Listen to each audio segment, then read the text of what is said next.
अस्सलाम वालेकुम। आज जो हम स्टडी करने जा रहे हैं वो है अल्ट्रासोनिक थेरेपी के थेराप्यूटिक यूजेस और इसकी कॉन्ट्राइंडिकेशंस। सबसे पहले हम देखते हैं कि थेराप्यूटिक यूजेस होते कौन कौन से हैं। सबसे पहले इसमें हमारे पास आ जाता है uses of ultrasound, then scar tissue, then हमारे पास इसमें आ जाता है edema, then varicose ulcer, then blood flow, then bone injuries, plantar warts और दैन प्लेसिबो इफ़ेक्ट। अब हम इनको बारी बारी डिस्कस कर लेते हैं। यूजेस ऑफ अल्ट्रासाउंड में हमारे पास क्या आता है कि सॉफ्ट टिश्यू इंजरीज़ के लिए हम इसे यूज़ करते हैं, ठीक है। इसमें हमारे पास डेंजर जो है एडियन का वो कम हो जाता है, क्योंकि हमारे पास इसमें फिर एडियन का डेंजर कम होता है तो हमारे पास जो है मूवमेंट इंक्रीज़ कर जाती है। हीटिंग इफेक्ट आता है जिसकी वजह से जो है पेन कम हो जाती है और प्रोटीन सिंथेसिस जो है ज़्यादा हो जाती है, जिसकी वजह से क्या होता है हमारे पास जो डैमेज टिश्यू है वो जल्दी जल्दी रिपेयर हो जाता है। नेक्स्ट हमारे पास आता है स्कार टिशू। स्कार टिशू में क्या होता है कि ये हमारे पास इसमें आता है कि इसको ये मोर प्लायबल बना देता है, और मतलब हम जब अल्ट्रासाउंड अप्लाई करते हैं तो उसके बाद हम स्कार टिशू को ट्विस्ट कर सकते हैं, उसकी स्ट्रेचिंग इजीली कर सकते हैं। अगर हमारे पास स्कार टिशू जो है वो नीचे वाले किसी स्ट्रक्चर के साथ बाउंड हुआ हुआ है तो अल्ट्रासाउंड अप्लाई करने के बाद हम उसे वहाँ से रिलीज़ करवा सकते हैं। नेक्स्ट हमारे पास आ जाता है एडीमा। एडीमा में क्या होता है कि मैकेनिकल इफ़ेक्ट की वजह से जो एडिशंस बने होते हैं स्ट्रक्चर्स के दरमियान में, मतलब स्ट्रक्चर्स जो एक दूसरे के साथ जुड़े होते हैं वो अलहदा हो जाते हैं। वेरिकोज अल्सर में क्या होता है कि वेरिकोज अल्सर हमारे पास होता है कि वेरिकोज वेन होती है, उनके अंदर अल्सर हो जाता है, हमें उसको ये हमारे पास हील करता है अल्ट्रासाउंड। और प्रेशर सोर्स जिसे हम बेड सोर्स भी बोलते हैं उसे ट्रीट करता है। ब्लड फ्लो में हमारे पास जो है इसमें हमें कंटिन्यूस अल्ट्रासाउंड के ऊपर ब्लड फ्लो का इफ़ेक्ट बताया गया। इसमें उन्होंने बताया हुआ है कि अगर हम फोर आर्म के मसल्स को 5 मिनट के लिए 1.5 वाट पर सेंटीमीटर स्क्वायर ब्लड सप्लाई देते हैं तो इसका स्केलेटल मसल के ब्लड फ्लो पे कोई इफ़ेक्ट नहीं आता। नेक्स्ट हमारे पास आ जाती हैं बोन इंजरीज़। बोन इंजरीज़ में ये होता है कि हमने बोन इंजरी अगर हमें हो गई है तो उसके फर्स्ट या सेकंड वीक में हम अल्ट्रासाउंड अप्लाई करेंगे, और ये हमारे पास स्ट्रेस फ्रैक्चर को डायग्नोस करने में भी यूज़ होता है अल्ट्रासाउंड। प्लांटर वार्ड्स आ जाता है नेक्स्ट हमारे पास। ये हम एथलीटिक पॉपुलेशन के अंदर यूज़ करते हैं, मतलब एथलीटिक पॉपुलेशन के अंदर हम इसलिए यूज़ करते हैं क्योंकि उनके अंदर प्लांटर वार्ड्स के चांसेस ज़्यादा होते हैं। और ये हमारे पास जो है प्लांटर वार्ड्स ये वेट बेरिंग एरियाज़ जो होते हैं पाँव के उनके ऊपर बनते हैं, वायरस या किसी ट्रोमा की वजह से बन सकते हैं। और ये हमारे पास अल्ट्रासाउंड जो है ये प्लांटर वार्ड्स को रिमूव करने का एक पेनलेस मेथड है।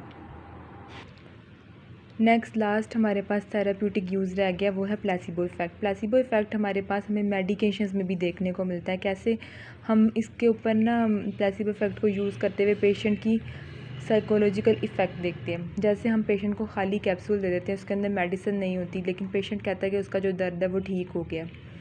इस तरह हम उसका साइकोलॉजिकल इफ़ेक्ट देखते हैं। इसी तरह प्लेसिबो इफ़ेक्ट हमारे पास अल्ट्रासाउंड के अंदर भी आता है कि हम अल्ट्रासाउंड का हेड जो है पेशेंट की स्किन के ऊपर मूव करते हैं, लेकिन हमने अल्ट्रासाउंड ऑन नहीं की होती और पेशेंट कह रहा होता है कि उसकी जो पेन है वो ठीक हो गई है। इस तरह हम जो है पेशेंट का साइकोलॉजिकल इफ़ेक्ट देखते हैं।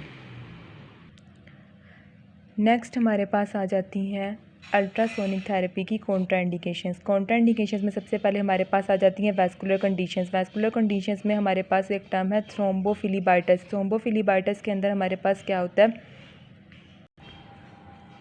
थ्रोम्बोफिलीबाइटिस होती क्या है सबसे पहले हमारे पास ये हमारे पास ना हमारी जो वेन होती है ना उनके अंदर थ्रोम्बस की वजह से इन्फ्लेमेशन हो जाती है। जब इन्फ्लेमेशन होगी और हम उसके ऊपर अल्ट्रासाउंड अप्लाई करेंगे तो क्या होगा कि वो जो एम्बुलस है वो वहाँ से ब्रेक होके उसका कोई भी स्मॉल पार्ट जिसे हम एम्बुलस बोलते हैं वहाँ से ब्रेक होके किसी और पार्ट में जा सकता है, ब्रेन में जा सकता है, लंग्स में जा सकता है, हार्ट में जा सकता है, वहाँ जाकर डैमेज कॉज कर सकता है अगर हम अल्ट्रासाउंड अप्लाई करेंगे। इसलिए हमने इस केस में भी अल्ट्रासाउंड अप्लाई नहीं करनी। नेक्स्ट हमारे पास आ जाती है एक्यूट सेप्सिस। एक्यूट सेप्सिस में हमारे पास इन्फेक्शन के स्प्रेड होने के चांसेस होते हैं। कैसे, एक्यूट सेप्सिस में हमारे पास पहले ही वहाँ पे जो है सीवियर हमारे पास कह सकते हैं इन्फेक्शन हुई हुई है। जब हम अल्ट्रासाउंड अप्लाई करेंगे वहाँ पे हीट एनर्जी प्रोवाइड होगी, वो हीट एनर्जी प्रोवाइड होने की वजह से वहाँ पे वैज़ोडाइलेशन होगी, वैज़ोडाइलेशन की वजह से वहाँ पे ब्लड फ्लो ज़्यादा होगा, ब्लड फ्लो की वजह से जो है इन्फेक्शन के स्प्रेड होने के चांसेस ज़्यादा हो जाएंगे।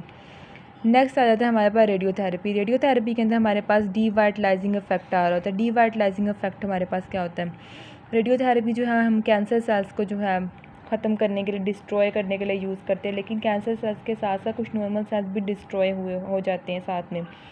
और अगर हम उस केस में अल्ट्रासाउंड अप्लाई कर देंगे तो पहले ही वहाँ पे जो सेल्स हैं उनकी फंक्शनिंग डिस्टर्ब है, वहाँ पे जो है केमिकल रिएक्शन स्टार्ट हो जाएंगे, हीट सप्लाई जब वहाँ पे जाएगी, ब्लड फ्लो इंक्रीज़ होगा, पहले ही जो है वहाँ पे जो फंक्शन सही से परफॉर्म नहीं कर रहे सेल्स, तो मसला आएगा।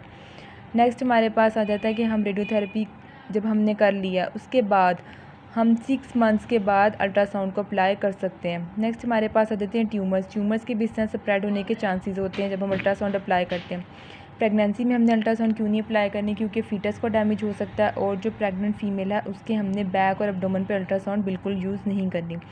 कार्डियक डिजीज़ में हमने क्या करनी है कि नहीं यूज़ करनी, अगर यूज़ की भी करनी भी है तो लो इंटेंसिटी पे अप्लाई करनी है ताकि पेशेंट को सडन पेन ना स्टार्ट हो जाए हार्ट में। सर्वाइकल गैंग्लियन में भी हमने यूज़ नहीं करनी और वैगस नर्व में भी यूज़ हमने नहीं करनी। वैगस नर्व पे क्या होता है, वैगस नर्व स्टिमुलेट होगी हमारे पास अल्ट्रासाउंड अप्लाई करने से, हार्ट रेट डिक्रीज़ होगा, वहाँ पे प्रॉपर फंक्शनिंग नहीं हो पाएगी हार्ट की, कार्डिक पेसमेकर में भी हार्ट की फंक्शनिंग डिस्टर्ब हो सकती है, इसलिए हमने वहाँ पे नहीं अप्लाई करना। हैमरेज में क्या होता है, हेमियाथ्रोसिस जो जॉइंट की ब्लीडिंग होती है, हीमाटोमा जो ब्लड क्लॉट होता है, ठीक है, हेमियाथ्रोसिस जॉइंट की ब्लीडिंग पहले ही वहाँ पे हो रही है, अगर हम वहाँ पे हीट अप्लाई करेंगे वाज़ोडाइलेशन होगी, वही ब्लड फ्लो इंक्रीज़ करेगा, मज़ीद ब्लीडिंग होगी। नेक्स्ट आ जाता है सीवियरली इस्केमिक टिशू, इसमें भी यही है कि हीट अप्लाई की, वाज़ोडाइलेशन हुई, ब्लड फ्लो की डिमांड बढ़ गई, ऑक्सीजन की डिमांड बढ़ गई, लेकिन इस्केमिक टिशू में पहले ही ऑक्सीजन की सप्लाई कम होती है और वहाँ पे मज़ीद डिमांड बढ़ गया तो फिर मसला होता है और आर्टीरियल थ्रोम्बोसिस के चांसेस बढ़ जाते हैं। नर्वस सिस्टम में हमारे पास क्या होता है कि हमने डायरेक्टली नर्व्स पे अप्लाई नहीं करना, नेक पे अप्लाई कर सकते हैं, क्योंकि नेक के मसल्स थिक होते हैं, वो प्रोटेक्शन प्रोवाइड करते हैं और डीप पेनिट्रेशन अल्ट्रासाउंड की नहीं होने देते। लैमिनेक्टोमी में भी हमने यूज़ नहीं करना। लैमिनेक्टोमी हमारे पास क्या होती है कि लैमिना होता है हमारे पास वर्टिब्रल बॉडी के अंदर, डिस्क बल्ज के केस में हम लैमिना को कट करते हैं और वहाँ से जो है लैमिना रिमूव कर देते हैं, ठीक है, और वहाँ पे जो प्रोटेक्टिव कवरिंग है लैमिना वहाँ से रिमूव हुई होती है और अगर हम वहाँ पे अल्ट्रासाउंड अप्लाई करेंगे तो वो बीम जो है डायरेक्टली हमारे स्पाइनल कॉर्ड को जाके हिट कर सकती है।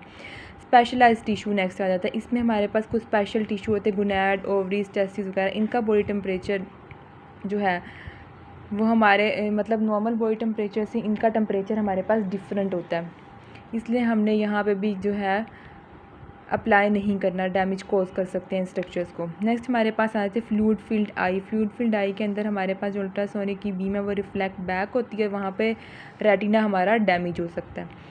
नेक्स्ट हमारे पास आते हैं इम्प्लांट। इम्प्लांट में क्या है कि इम्प्लांट जो होते हैं, अगर कोई किसी का इम्प्लांट लगा हुआ है वो मेटल का बना हुआ होता है, वो वहाँ पर अल्ट्रासाउंड बीम अप्लाई करेंगे, वो उनकी जो बीम्स हैं उनको रिफ्लेक्ट करेगा, रिफ्लेक्ट करने के बाद वो वहाँ पे एब्जॉर्ब करेगा एनर्जी को और सराउंडिंग एरियाज़ के अंदर कंडक्शन स्टार्ट कर देगा, जिससे वहाँ पे इशू क्रिएट होगा। लास्ट हमारे पास आ जाता है एनेस्थेटिक एरिया। एनेस्थेटिक एरिया में हीट बर्न के चांसेस होते हैं, क्योंकि पेशेंट को सेंसेशन नहीं आ रही और हम वहाँ पे अप्लाई करी जा रही है अल्ट्रासाउंड को, वैज़ोडाइलेशन हुई जा रही है, वहाँ पे हीट एक्यूमुलेट हुई जा रही है और वहाँ पे जो है हीट बर्न हो सकती है, क्योंकि पेशेंट तो हमें रिस्पॉन्ड कर नहीं सकता, उसको तो सेंसेशंस आ नहीं रही, डैट्स वाई वहाँ पे हीट बर्न हो सकती है, हमने वहाँ पे भी अवॉइड करना है।